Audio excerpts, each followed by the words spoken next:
we mentioned it a few weeks ago in the podcast where, Jake Gyllenhaal wanted this movie released in theaters and they weren't going to let that happen. Well, the director. Sir, both of them. Yeah.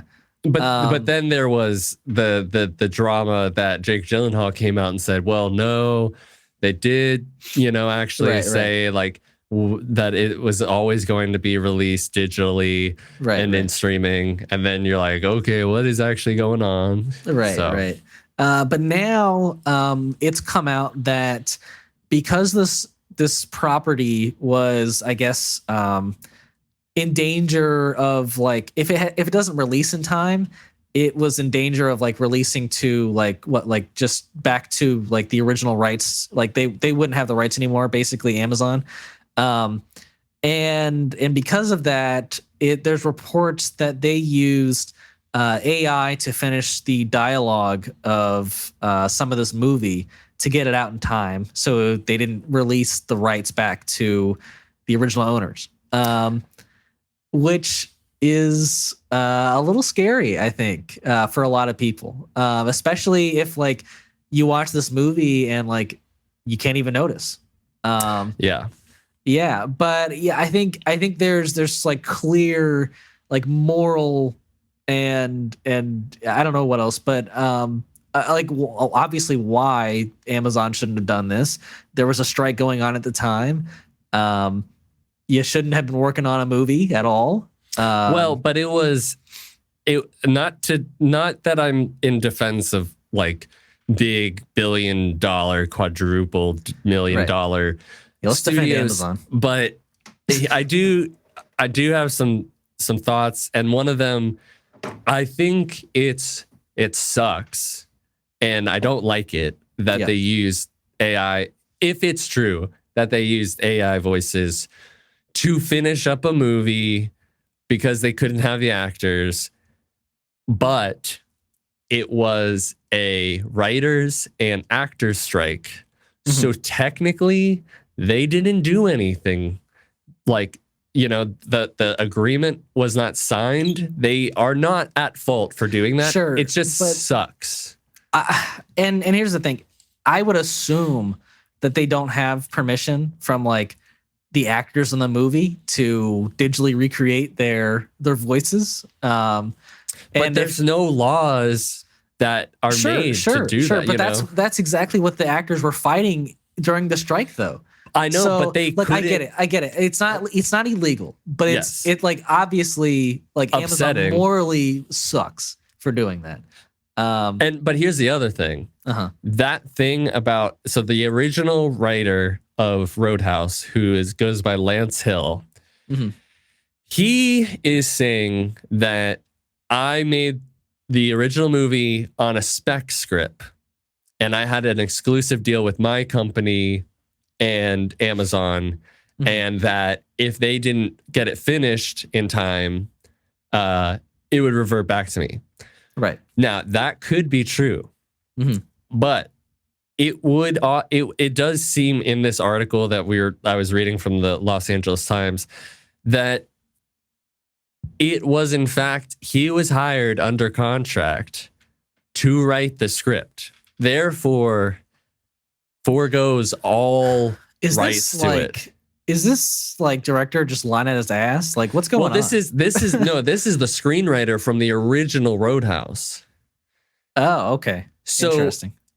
I don't know, but either he is like, oh, I see all this controversy going on, and I'm gonna try to I'm gonna say this bullshit that's not true to make money, or he is in fact telling the truth, because he did hire a lawyer who has dealt with this stuff in the past.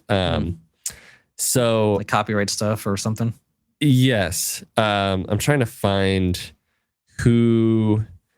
So I guess his last name is Toberoff.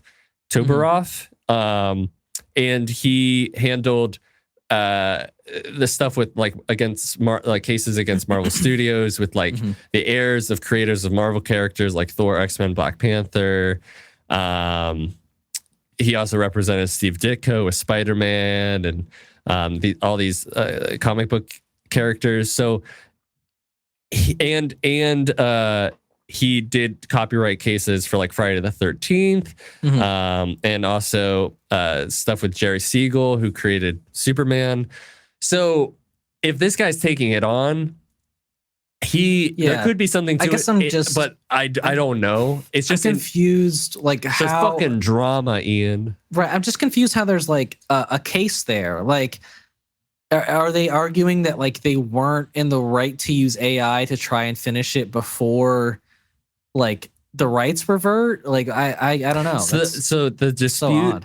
What it says is the dispute between Hill and Amazon centers in large part on whether Hill wrote the original screenplay, quote unquote, on spec, which would mean that like the original movie screenplay, screenplay, with plans to pitch it to movie studios once he finished the script, or if he was under contract to United Artists, so he was under contract to write a movie for them, which then. He wrote the movie. He got paid for it. He doesn't own the rights, so they can do whatever the fuck they want with it. Correct. Right. And it says that United Artists entered into a literary purchase agreement with the writer's personal company.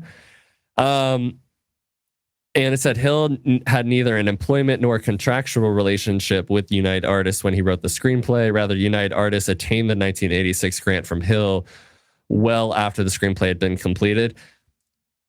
I don't know who's got the rights, but this drama is fucking insane. Yeah. I'm glad the movie was a smaller budget than a lot of Hollywood movies, since sure. I don't know how well this is going to do for Amazon. I mean, I don't know. Maybe the drama is somehow weirdly attracting people that are going to watch it now. So I don't know. Sure. I mean, like, it's like we said like earlier, I can't think of another drama recently or in the past that I can remember, besides like Don't Worry Darling, where it was just like, oh my God, the fucking shit show behind this. Like, the behind the scenes has become more interesting than the movie itself. Yeah. Which I will say, after watching Don't Worry Darling, is in fact true. Yeah.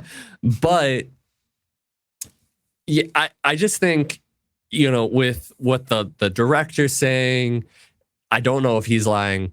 I don't know if Amazon's being a piece of shit. I don't know if the screenwriter is like lying out of his ass too. All I know is somebody's got to be fucking bullshitting somebody.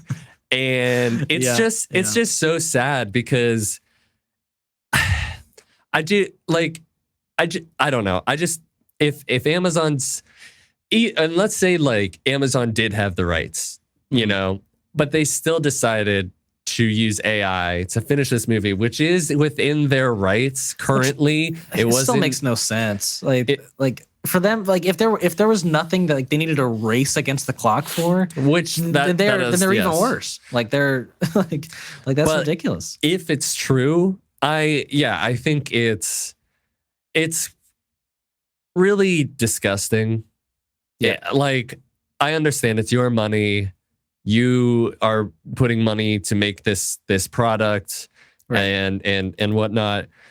But it's just like, I'm like wondering, like, is there a part of people that doesn't like, and there must be, that they're like, I just like it. Yeah, it doesn't feel weird to them. They're like, yeah, well, if we can, because I think it's just like, we'll cut the costs. Maybe, potentially, I don't know, but it's and to your point, I think people will feel weird about it. I think there's going to be people morally now who won't go see this movie because there's AI in it. This could very easily hurt it. Yeah. I mean, I think everything that's been going on could potentially hurt it. Yeah. I mean, like, I was interested in watching it, and now I'm kind of like, now I'll say, like, I don't think a vast majority of the population even knows any of this stuff is going on. And they're going to say, oh, there's a Roadhouse remake. Okay. But it does make me like just I kind of don't even want to watch the movie because I'm like all this fucking drama with this movie is like insane. Yeah, it's ridiculous.